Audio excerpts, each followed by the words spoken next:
All right, see a couple of people here.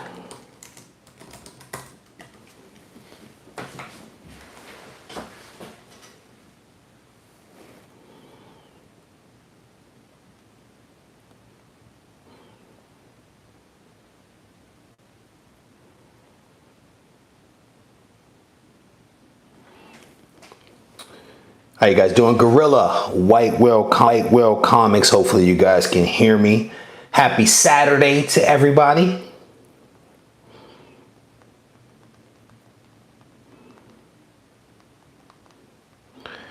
So I'm going to do a live unboxing of a Silver Age book and also a spec book or 3. I think that's what's in this box. Before I get to that stuff, I want to give a quick shout out to White Whale Comics. Alex, I guess is it Alec? I'm guessing it's Alec.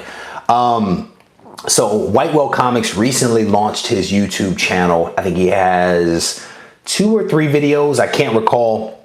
But he did something a little bit differently on his most recent video that he put up. He actually did a really wonderful look back at Alpha Flight. And Alpha Flight is one of those teams that people really don't talk about. But as a kid, I actually liked Alpha Flight. I was a big fan of Puck, and the relationship between the X-Men and Wolverine and Alpha Flight always intrigued me. And so White Whale Comics did a wonderful video on Alpha Flight, full of like dry wit, sarcasm, and humor. And it's really, really well done. It is a well edited piece with some very humorous moments. So if you get a chance, check out White Whale Comics, give him a sub, and check out the video that he just put up, because he was telling me before he did it that he was going to do something a little different. He was saying, you know, it was taking him a little time to edit the thing, and I'm like, well, hey, are you going to talk about like Jim Lee's run on this thing? Because Jim Lee did some Alpha Flight. He's like, no, not on this one. He wasn't telling me what he was going to do, but when I had a chance to watch it, I was thoroughly entertained. Let's put it that way. So if you get a chance, check them out. So shout out to White Whale Comics, TJ Watson, Gorilla, Jeffrey, B&E Outdoors. How you doing? And then David Ewing. How you guys doing? We have 15 people in here, so thank you all for spending a little bit of time with me on Saturday. We have some unboxings that we're going to do, and we're going to look at, hopefully in this thing, I think I know what's in here.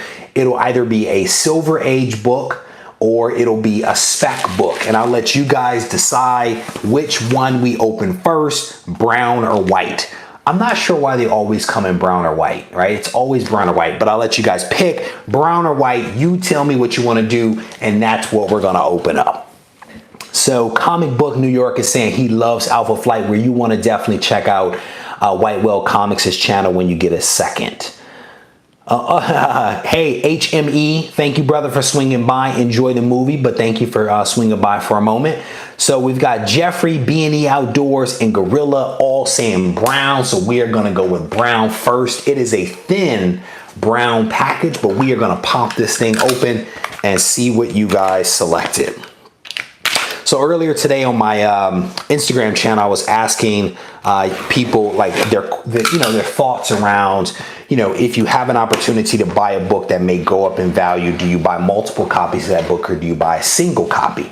And, for me, I kind of regret that I didn't buy multiple copies of like Hulk 180, for example, or even Giant Size X-Men for that matter. I only bought 1 copy of each, and I was very thankful for those 1 copies at the time. Oh, well, in hindsight, I kind of wish that I had bought multiple copies of that. And I kind of bring that up for a couple of reasons, partly because I've been actually buying multiples of books, like this one that I'm holding in my hand right now. That is in not bad shape. Stay Puff 1983, how you doing? So you guys know I've done a couple of videos on the cosmic stuff. I've done a couple of videos on the Galactus trilogy. So what I've decided to do is I'm actually picking up, again, multiple copies of certain books. And this one My man Ben just got here. Ben, how you doing? So if you guys have heard me talk about Ben and Chris on my previous videos, the Berkeley Comic-Con, and another video that I did recently, Tech 31 Kid is Ben of Ben and Chris. So Ben, definitely welcome to the chat. So one of the things that I've been trying to do is to pick up multiple copies of certain books that I really enjoy, right? And if people buy books to sell them, I have no problem with that. But there are certain books that I like and I want to buy them, and I don't want to ever regret. Like if I have an opportunity to buy, and I'm making this up, the next AF-15, I don't want it 20 years to pass and say I could pass on that book multiple times, especially if it's a book that has some significance and if it's a book that I really enjoy. So Fantastic Four, number 50. So right now I have 2 copies of 48, 2 copies of 50. And if you're listening to me, you know that there is something else that's going to be happening at some point in the future. But this is a pretty nice lower grade, maybe mid-grade copy of this book. There's definitely some creases and some wear on the spine. I don't know if it's picking it up on the camera, but other than that, and some writing up here, someone KRS or something like that decided that they wanted to write on the book here. But other than that, the book is actually not in bad shape. I'm definitely going to take it out of the package and check it out, but it's really not in bad shape. And again, what I've been doing is picking up multiple copies of this book, or multiple copies of multiple books, to be honest with you, that I really enjoy. And I've only been doing it if the price is a reasonable price, and if the book's quality is where I think it should be for the price that's being asked. And that was definitely the case with this Fantastic Four. Picked it up super late at night one night, and there was an auction that was wrapping up. So let me check this out. Got a couple of people going back and forth. David Hewing seems to like it. Same with B&E Outdoors. And yes, White Whale Comics, another one. And who is that? DJ Khaled Voice, another one. Yes, sir. So again, just been a couple of really cool books that I really enjoyed that, you know, I wanna pick them up. So we're gonna go with the white one now, and this one comes featuring some really nice duct tape. Can't go wrong with duct tape. Knight, how you doing? Welcome to the chat. Not sure that I've seen your name before, so definitely welcome. We appreciate you joining, spending a little time with us today. So I was talking to Ben a short while ago on Instagram, and I was asking him, there is a group of guys that are getting together in San Francisco tomorrow, local guys to meet up and talk comics and trade books and all that kind of stuff. And I was asking Ben if he was intending to go. I don't think that I'm going, but I've said that I wasn't going to do something before I ended up doing it. So we'll see. We'll see what happens. But it's not often you get a chance to meet up with local guys and just kind of talk comic books, you know. So I think this is the 3rd time that they've done it, and I've missed every single one. I've missed every single one for one reason or another. I think he threw some extra stuff in here.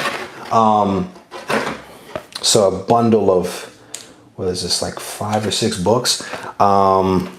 Missed every single one for one reason or another. So at some point I like to go to kind of hang out with these guys. So Victor, you missed a couple of things. I'll recap in a moment. James, how you doing? Welcome.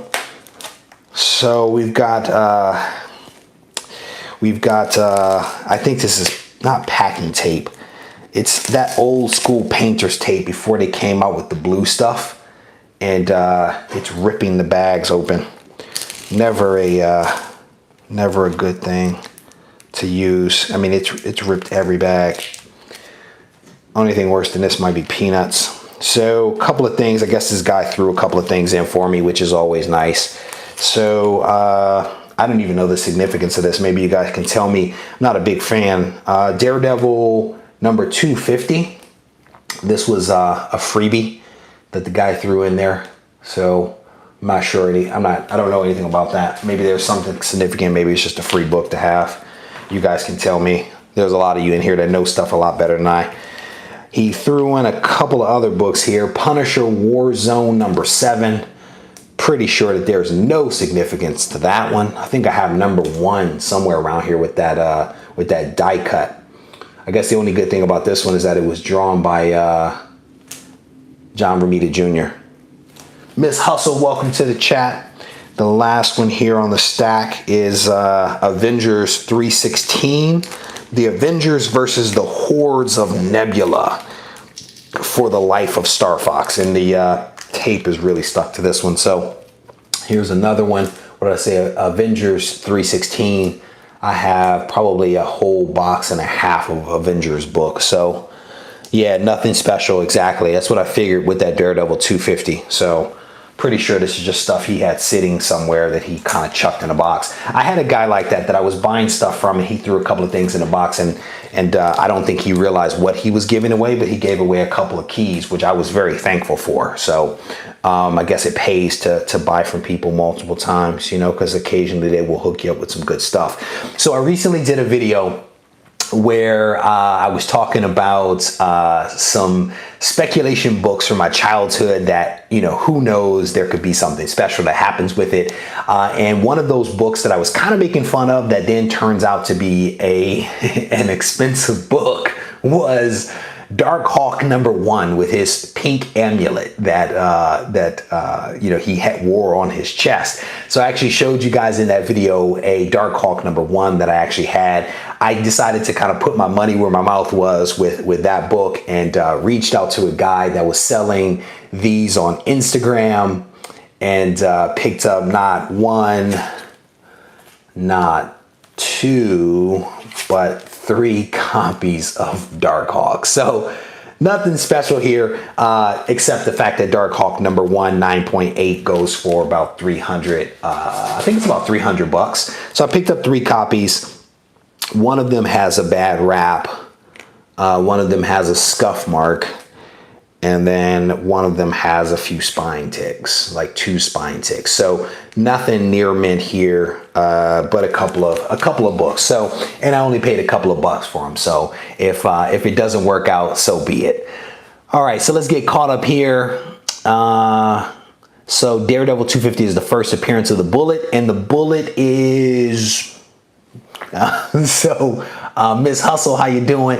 DS Comics, how you doing? C Woodard, when does your contest end, brother?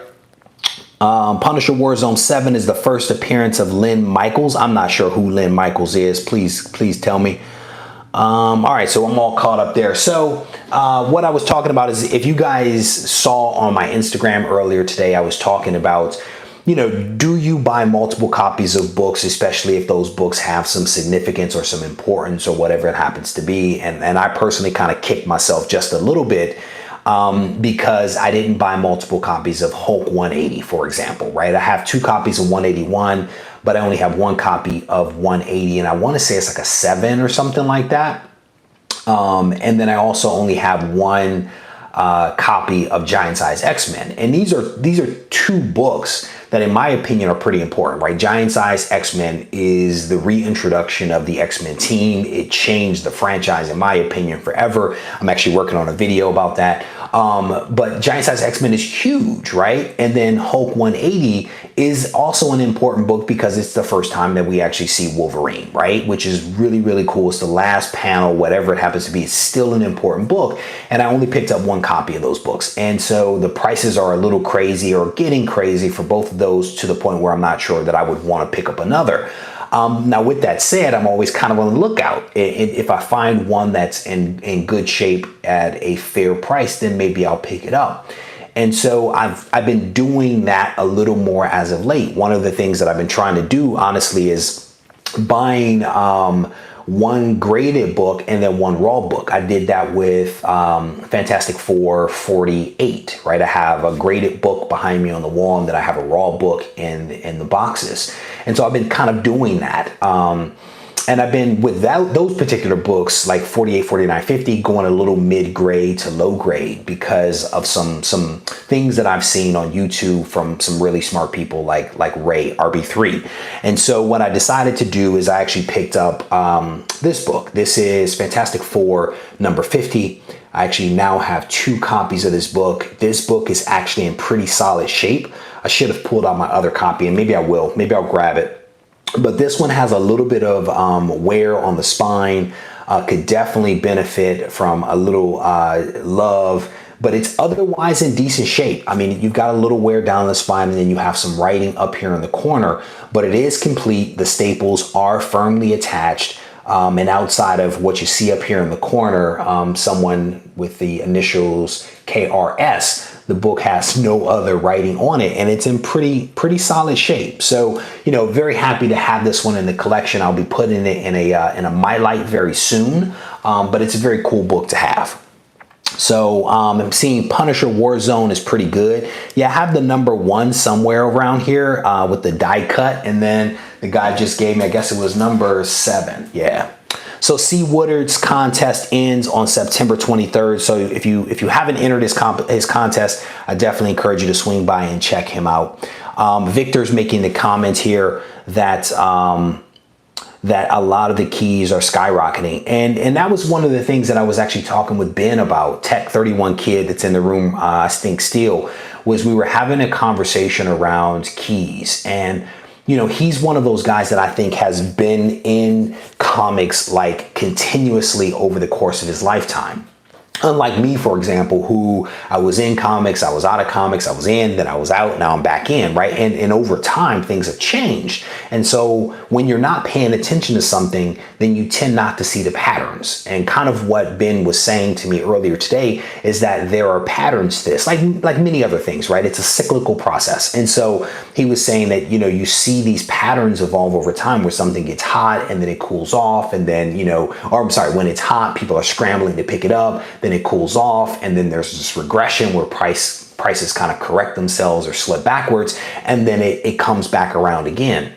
And so the question is will that happen with some of these major keys, right? Or are these, you know, Victor, I think it was, that was just saying that the keys are really skyrocketing. The question is, where there'll be a price correction, right? And to some degree, what's fueling a lot of what's happening in the industry, by and large, is Hollywood. It's all the movies, right? And I'm actually working on another video. I'm kind of thinking my way through another video talking about a title that has essentially served as the backbone for the MCU for, you know, the various phases. I think almost 1 through 3 leading into 4.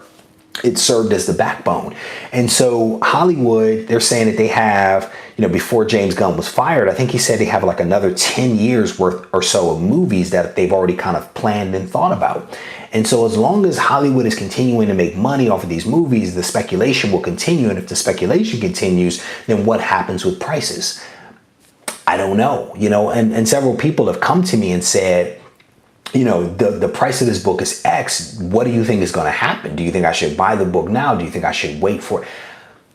I honestly don't know.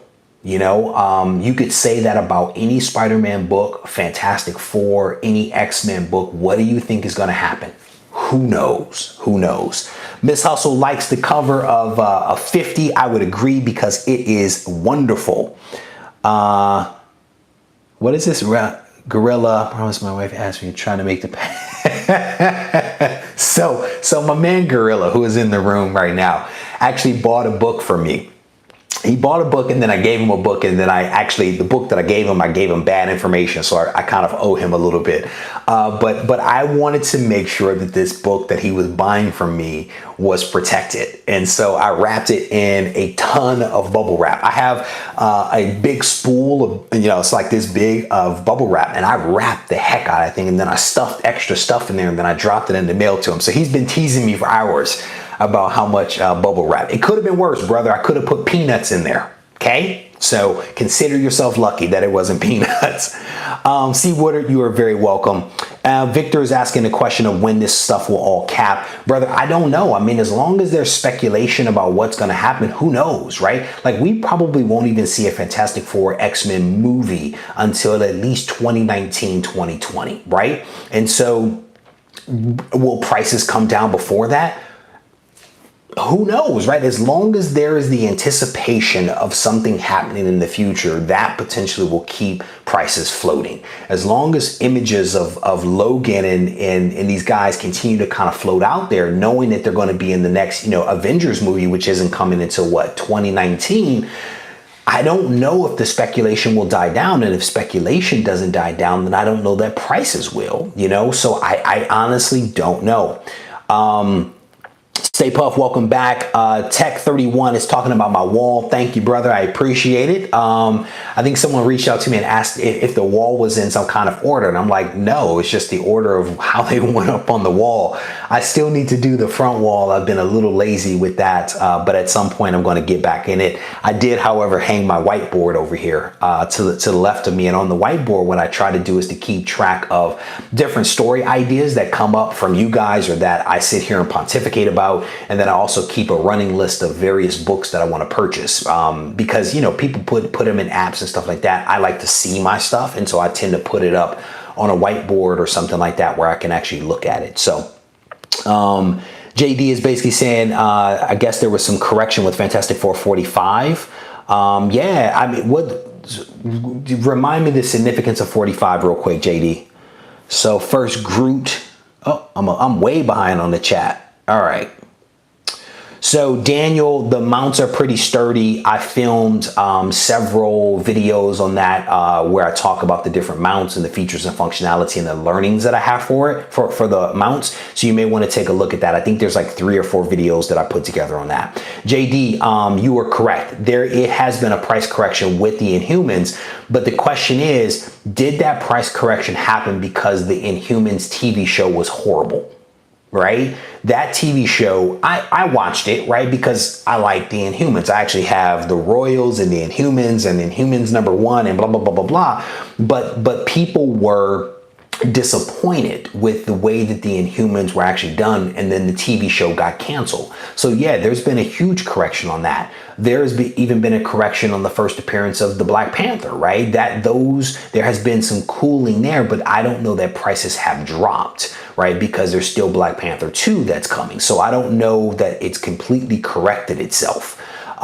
Exactly. And Whitewell is agreeing that the show, once the show bombed, then the prices dropped. I think someone right now is selling Fantastic Four 45 for like $250 or something like that. It was a really nice looking copy.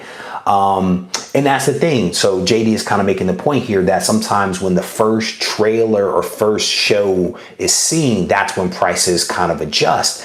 But the question I would ask is, are prices adjusting to the pre-period, or are they still elevated versus where they were originally? And again, I would not look at Fantastic Four 45 as the example just because the TV show tanked, right? That's maybe not the best example to look at. So yeah, so Whitewell is making the point here that Amazing Spider-Man 212 and 315 have also jumped. And that's the first appearance of, I think it's the first and follow-up appearance of the return of Hydro Man, right? There's a speculation that Hydro Man is actually going to be in the new Spider-Man movie. And so those prices jumped. There was a guy right now selling a really horribly wrapped 212 or 213, I can't remember which number, on eBay right now, and it didn't sell the first time around, so he discounted it by $4. He's trying to sell it for $60, and it's not worth $60. I think it's newsstand, but it's got a horrible wrap where the comic code is like cut almost in half. I mean, there's nothing wrong with making a profit, but in my opinion, it has to make a little bit of sense, and that definitely does not make sense. Nameless #1 also jumped. Yep, I did see that. And there was a couple of people that put out speculation videos around that, and that definitely jumped. Gorilla, yeah, 315 is definitely jumping. Same with, I think it's 212, which is his first appearance. All of those have gone up. And I think I showed in my previous video that I picked up 315 because I actually didn't have it, and I didn't pay a tremendous amount of money for it. There was another book that just popped. Oh, never mind. I'm not going to tell you what it is because I'm doing a video on it. I'm waiting for it to arrive because I realized 2 weeks ago that I didn't have it, and I'm waiting for the book to arrive, and then I'll do a video on it. So what I ended up picking up, we'll regroup here real quick, is the Fantastic Four #50. This is my second copy, maybe mid to low grade of this Fantastic Four book, featuring that wonderful Kirby art, featuring Silver Surfer. Gotta love that cover. And then I also kind of put my money where my mouth was in a spec video that I did recently talking about Darkhawk. I picked up 3 copies of this sucker. I now have 4 total copies of Darkhawk #1. So if anybody's looking for some Darkhawk love, you let me know. But what was funny is earlier today, I was preparing for multiple comic book Monday. And I spread out on the floor here in my outer room, Spider-Man #1, the Todd McFarlane, and I think I had like 9 copies of #1. My wife walks in and she's like, "Are those all the same?" I say, "Yeah." She says, "Are they variants of each other?" And I said, "Well, yeah, kind of." And she was like, "But they're all the same." I said, "Yes, dear, they're all the same." And then I had to explain that I didn't buy them all. Technically, I bought a couple off the rack, and then a couple were part of some collections, one of which she bought. Yeah, I think I have like 9 or 10 total copies, one of which is signed by Todd McFarlane. So let me catch up real quick here. Gorilla saying that he needs Amazing Spider-Man 212 first appearance of Hydro Man. So good luck getting that. 315 has a nice cover, Victor. And yes, it also features the first, I think it's the first cover of Venom, right? It's got that side profile of Venom on there. So I think that's part of what the appeal with that book is, but it's also Hydro Man, of course. JD is saying he needs to get Fantastic Four 19. Brother, I need Fantastic Four 1, 4, 13, and then a couple of others in there. White Whale Comics, desperate to get ahead of the curve. They're willing to pay for anything that might even possibly, yeah, well said, well said. So, I mean, I'm guilty of some of that as well. I'm guilty of feeding into some of the speculation with some of the videos that I've made. I'm guilty of chasing some of that. I think we all are to some degree or another, but for me, it's just fun, right? It's fun to speculate. It's fun to pontificate as to what may happen in the future. Dead Clone is saying Fantastic Four 50 is a solid book. First full Silver Surfer cover. Correct, excluding myself. Yeah, White Whale's not excluding himself. Yeah, I think we're all guilty of it, man. You know, and I was talking to Ben, like I was saying earlier today, and his thing was there's nothing wrong with making a buck, you know, and he was saying the problem he has is that when people do it and they actually don't even love the book, they don't even love the character, they don't even love the industry, you know? And I know there's some people in this chat that buy books and they sell part of the books and they use the other part to buy other books. I have no problem with that, right? Because you're still investing in the community. Oftentimes you're even buying those books from other collectors. And I think that's wonderful, right? I think, you know, a lot of people have problems with those speculators that only do it for the love of the dollar. And for me, do what you do. Do what you do, makes you happy. Do that thing. So is Marvel Superheroes 13 next for you? No, that is not next for me. It might be on the list way down there. But no. Spider-Man first Craven. Yeah, that whole Craven run, Tony Sanders, is pretty slick. It's pretty slick. Yeah, Miss Hustle's making a comment that you should do whatever you want to do because it is your wallet. Well said, sister. Well said with that. But the Craven's Last Hunt, that whole, you know, story arc that just like went over time and kind of meandered back and forth. It was a really good story arc, and there are some really great covers and some really great stories within that. And I have some of it, have bits and pieces of it. But I don't think that I have the complete run. There was somebody earlier today, I was watching their video. They did every single Amazing Spider-Man book in their collection. It was kind of cool to watch, you know. I wish the person had some of the lower ASM books. But it was kind of cool to watch because you can tell when somebody really loves Amazing Spider-Man and they kind of jump around in the books that they have, you know, and I'm definitely in all of those people that have those full runs of Amazing Spider-Man because it's something that I would like to put together at some point, you know. Santiago is making the point that there is a rumor that Craven will be in a future movie. Yeah, you know, there's a lot of rumors. I'm actually spending some time today. I went back and read a couple of books that I'm going to put together in a spec video because because it's fun, right? Because you never, like, anybody's theory can make sense if you tell the story the right way, you know?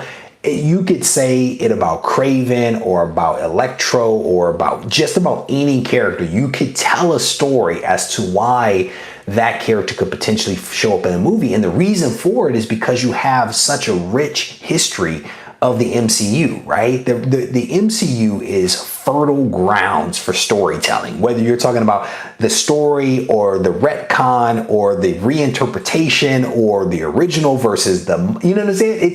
It is rich, fertile ground for a talented writer slash director to have fun with. Like if you look at what Josh Whedon, I think that's his correct name, is doing with Agents of S.H.I.E.L.D., he is pulling stuff from everywhere, you know, and that, I think that's why that show is so compelling, because he's pulling elements from Marvel's rich history and he's doing it in a really fun and compelling way.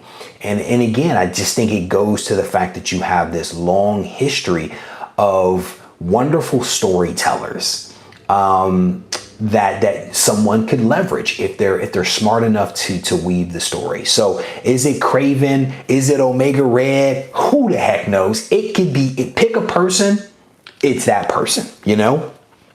ASM 13, First Mysterio is climbing. Yes, it is. That book is definitely climbing fast. I had it was some obscure title that they were trying to make money off of Spider-Man back in the day featuring Mysterio that I picked up, like Quest Probe or some weird title. That was one of the only books that I ever read featuring that character. And that was like back in high school I was reading that book. So what is the first Omega Red? White Whale Comics. What was his first appearance? It wasn't X-Men, was it?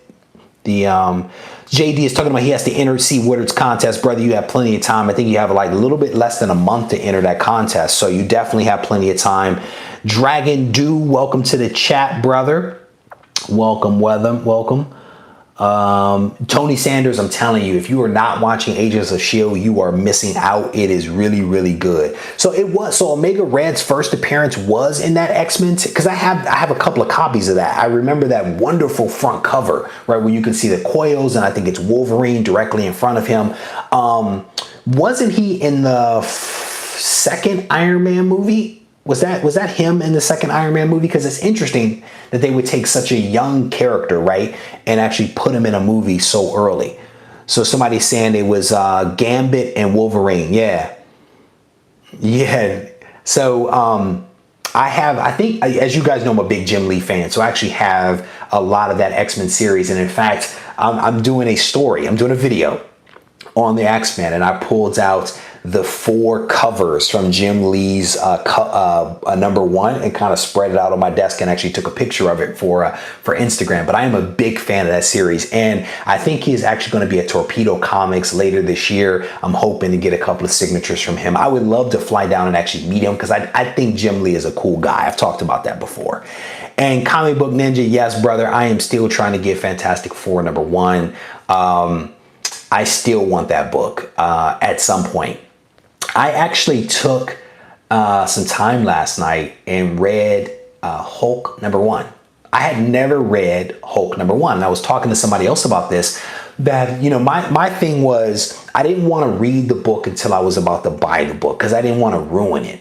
But, you know, what I've also come to realize is that I'm missing out on some really wonderful stories. And I'm missing out possibly on pursuing a book that I might want to pursue if I had actually read the story. And that's how I feel about Fantastic Four, right? #1, as I read it, I'm up to like 9 or something like that. And I really enjoy it. Now I'm like, I want #1 because of the historical significance, but also because it's a really wonderful story. And unfortunately, it's one of the books right now that is hot, and I wish that it weren't, because I love to pick it up. But I also last night read Hulk #1, and I enjoyed that. I realized that in high school, I was an Incredible Hulk fan. I went back through my books and I realized that I actually had a lot of sequential numbered Hulk books, including whatever that neon cover one is that Dale Keown did. I actually have that signed by him, because I must have met him at some point. And I didn't realize how much of a Hulk fan I was. But I read number 1 last night and I enjoyed it. I enjoyed parts of it. Back then there were chapters, and I think like there were 2 or 3 chapters that were pretty good, and there was one that was a little boring featuring Gargoyle. I really didn't enjoy that one, but overall it was a good story. And now today I started reading Daredevil number 1. And I started reading Daredevil number 1 because of Chris at We Love Comics. He did a spec video that I watched, I think yesterday, and he was talking about Daredevil number 1 is an undervalued comic. And I've had number 7 in my collection since I was a kid. And I decided I'm like, I'm going to read number 1. I started reading it, and it's not bad. It is not bad. I have never passed on the book. I've never had a chance to buy it, but I'm actually enjoying reading that book. And again, I'm reading these on Marvel Unlimited, so just in case. There's a couple of questions here around the Golden Records. Daniel's asking about Golden Records reprints for Fantastic Four number 1. I personally wouldn't buy it. I personally wouldn't buy reprints. That's just me. Tech 31 Ben is saying he loves Hulk number 1. I enjoyed it. I did not realize. I think I realized that he became Hulk by trying to save Rick. I got that. But what I didn't know was that he actually turned into the Hulk at night. It almost started off, if you will, as a horror book to begin with. So that was kind of interesting, because at night he would become Hulk, and then during the daylight it would break and he would turn back into Banner. I didn't realize that. So I thought that was pretty cool. So Comic Book Ninja is saying I guess the reprint of Fantastic Four number 1 is coming out next week. I will not be picking that up. Ben is talking about the fact that the Golden Records reprints are actually picking up and getting a little bit of a price bump as a result of what's happening in the market. What's interesting is it's what are those reprints that they're doing now? I can't remember what they're called, but they're doing reprints now, and they come out for like $1, and then like 3 weeks later I see them being sold for like $30. I think that's incredible. I think that's incredible. Yeah, so Ben is basically saying that Stan at the time was trying to mix at the time when Hulk number 1 came out, people were still all about monsters, right? If you look at the front cover of Fantastic Four number 1 and even read the first couple of issues, they weren't really superheroes, right? They were people that were fighting monsters. And I think it was because they were trying to make that transition from the monster era into the superhero era, but they had to do it a little bit over time and didn't jump into it. I don't think it was until issue number 4, Ben, correct me if I'm wrong, that they even wore their uniforms for the first time. And I think that's the reason why Stan decided to do what he did with Hulk number 1, which is to have him be a little bit of a horror monster versus something else.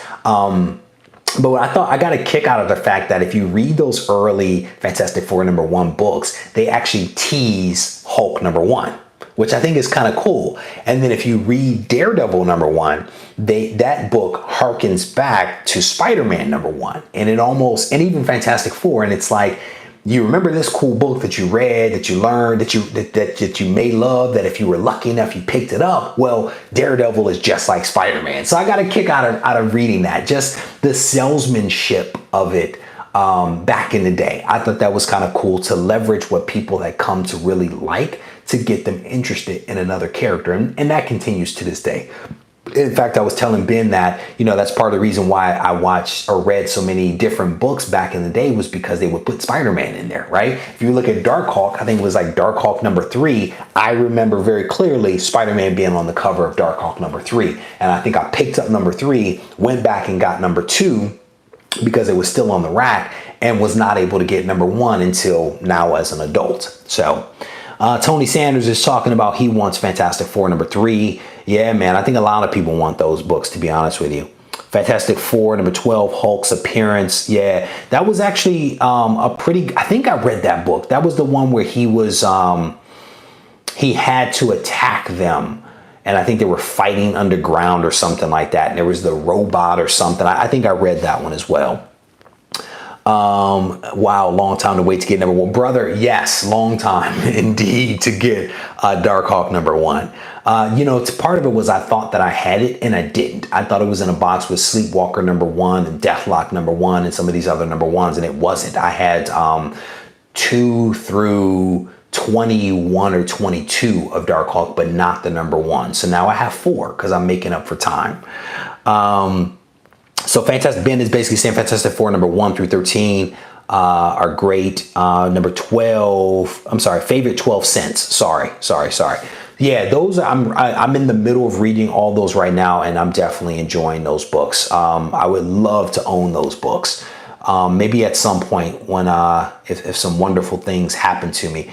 There we go. So Dragon Dew is basically called True Believer is what the new reprints are called. And it just blows me away that they're doing like reprints of all these classic books for $1, and then I then see them being sold for crazy amounts of money.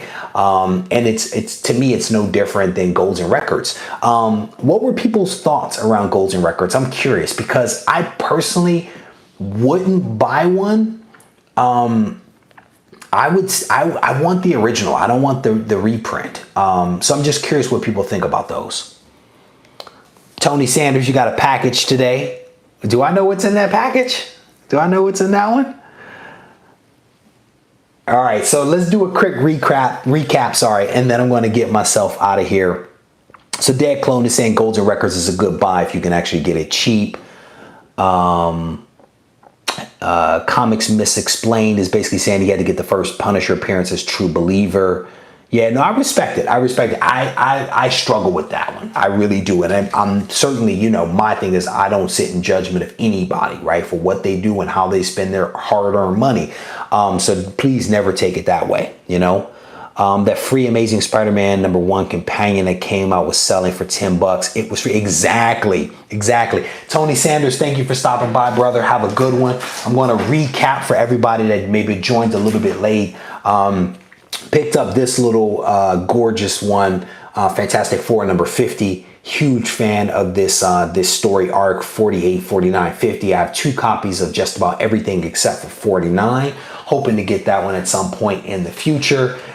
Before I show you the next 3 books that I actually bought, the guy threw in a couple. He threw in Avengers 316. He also threw in a bunch of awful packing tape that tore the bags. Punisher Warzone #7. And then Daredevil #250. I am selling all of these for free. Joking. And then the books that I actually picked up that I purchased were 3 copies of Darkhawk #1, because you can never have too much Darkhawk in your life. So anyway, just a couple of things. So Dad Clone is talking about he's going to upgrade his 50 to, what do you have right now? What is your 50 right now? Kingpin Comics, welcome to the chat, brother. Comics Misexplained, thank you for the kind words about the 50. Again, this is my second copy. This one has a little bit of wear on the spine. Who cares? A little bit of writing on it. Who cares? It's all good. I mean, it's a great story and a great book. So, Daniel, thank you for the kind words. These live chats are fun. They're very impromptu. I try to show a little. I try to talk a little, and I try to interact with you guys a little, and they are definitely a lot of fun.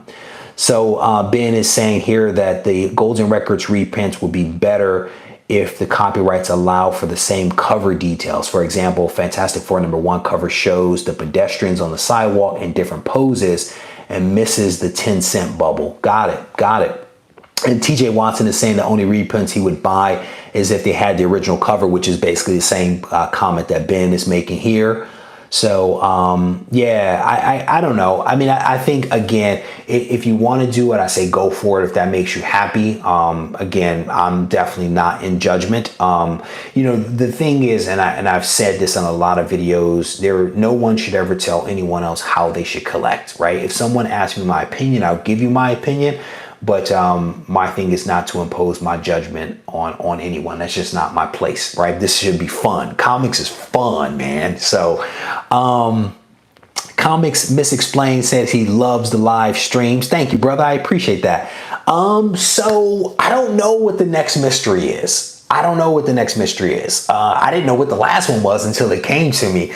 There is one that I'm thinking about touching. The problem is I saw a guy's video and he did a really good job of hitting it, and it wasn't much of a mystery. So I don't know if I'm going to touch that one. So I'm kind of looking for my next mystery. What I can tell you that I'm going to do soon, I think, is I'm going to do another spec on the future of like the MCU and / an undervalued book. I think I'm going to touch on that. There are some big things coming up for the X-Men. and I'm a big X-Men fan. So I want to do like a tribute video to the X-Men. The problem was I had 90% of the books to do that video, and I had to get the last couple. So I'm waiting for those to come. And as soon as they do come, then I'm going to do that video. Those are the next two like formal videos that I'm going to put together. I have a couple of things that I'm looking at a board up here on my wall. Those are the two next ones that I'm going to do. I have 2 boxes inbound from CGC, so I'll probably do those the latter part of next week when they arrive. But as far as the next mystery, I don't know. You guys know I enjoy the mysteries, but I don't know what the next one will be. But certainly, if you guys, if you have some ideas, let me know. Is that a giant size X-Men? No, that is not a 9.6. That is lower than that. That is actually a giant size X-Men 7.5. That is in the old CGC case. Never been pressed or cleaned, and I can tell you could benefit from a clean. The back cover is a little dirty. But yeah, that is a wonderful giant size X-Men. That was one of the first books that I added to my collection when I really started to kind of spend some money.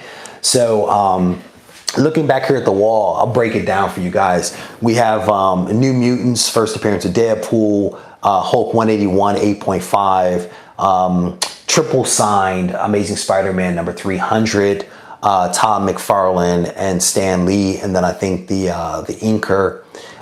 We have Amazing Spider-Man 252 as a 9.2, Uncanny X-Men, first appearance of Gambit 9.0, Hulk and Wolverine Classic Battle 9.2, Eternals number 1, signed by the writer. Love that book. New Mutants, first appearance of Cable 9.4, Secret Wars 9.6, first appearance of X-23 9.6. Newest edition is the Steranko Uncanny X-Men number 50. Love that cover. Next to that is my giant size X-Men 7.5. Love that book. X-Men number 1, 5.0. Fantastic Four. That is 48 at a 4.0.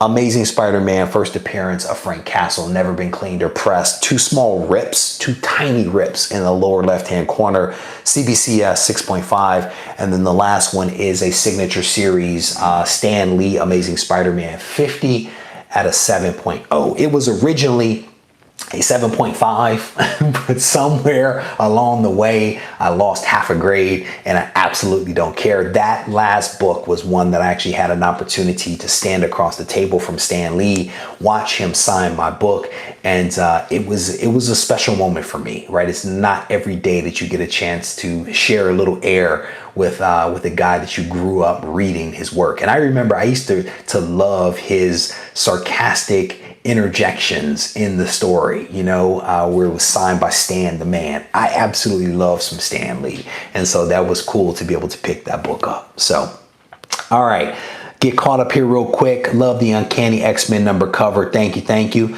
Triple sign ASM 300. Yeah, that was a cool one. That book was the first time, that book and the Amazing Spider-Man 50 were the first time I used a facilitator. And there's actually a video about it on my channel. But it was the first time I used a facilitator who took my books and went away for a couple of months to get the signatures.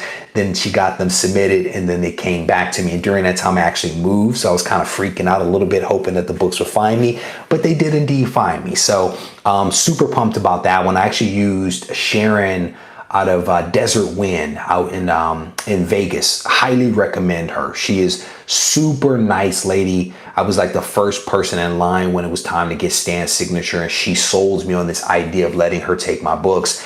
And she did a really good job handling them, except for maybe that 0.5 that I lost. A couple of people saying congratulations. So which are my top books on the wall?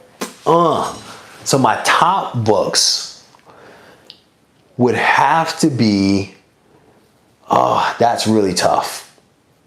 So it might be the 2 X-Men books. Giant size, no, let me take it back. Giant size X-Men, number 1. For sure. Wonderful story. I think I would probably go, X-Men number 1. I would go X-Men number 1 next. And then, oh, that's really hard. That's really hard. Can I pick like 3 more? I can't pick another. I can't. Maybe I would pick the Hulk 181. Maybe the Hulk 181. And maybe the Hulk 181 because I'm a huge Wolverine fan. And that book is just a gorgeous book to look at. You know, there's a lot of really good stuff up there, man. That's a very hard question, brother. That is a very hard question. JD, I love the Eternals as well, man. I got on the Eternals, honestly, not because of the speculation around the movie that may come out, but honestly because I watched the documentary on Kirby and I was like, this dude is cool. And oh, he did a book all by himself. Let's check that book out. So I ended up buying it. Got a full run of it and picked up the #1 signed, the #2 slabs, I think at a 9.8. And then I met a guy, and this guy, I went to his house and I was going to buy some books from him. And his books weren't in great shape. They were, you know, some of them were a little moldy. Some of them were missing covers. And the guy had stage 4 cancer, bone cancer. And it was everywhere. And he was a former bodybuilder that trained with Arnold and Franco Palumbo. And he had some Eternal books. And I bought every Eternal book that I could off this guy. Not because I needed it, but because this guy enjoyed those books. You know, and I spent probably 2 hours with this guy in his garage talking with him about comics, talking about his life, talking about bodybuilding. And I promised that guy I would never get rid of those books. And they're in a box behind me. I'm actually going to get those books cleaned and pressed. And my guess is that he has probably since passed away. That is not his Eternals #1 on the wall. But my point in bringing that up is that for me, so much of this stuff, when you look back there, these are books that I've either had from my childhood, that I wanted from my childhood, and it's more than just the value of the books. It is the story behind the books that to me makes all of those books so important. It makes them so hard to pick. Like, it's like, which of your children do you love the most, right? You love them both, but you love them differently. You love them differently for the differentness that they represent, you know? And that's when you look up there on that wall, that's what I see. You know, I see stories. I see stories, and behind each one of these books at a point in time or a moment in time or an experience or a person I met, each one of them represents something important beyond just the value of the books. So anyway, this has gone on for way too long. I want to thank you guys, as always, for like joining me for these chats. I thoroughly enjoy doing these chats. I enjoy doing these videos. I appreciate every one of you stopping by and giving up a little part of your day to join me for this. Thank you in advance for any thumbs up that you guys leave me, because there's only 8. Give me a couple of thumbs up, no thumbs down. But thank you guys. And then thank you in advance for any comments that you may leave when the video ultimately gets posted. I hope you guys enjoy the rest of your day. I will maybe go live on Monday. We'll see. But I want to thank you guys for joining me. Have an amazing, amazing day. We're going to finish out on some Dark Hawk.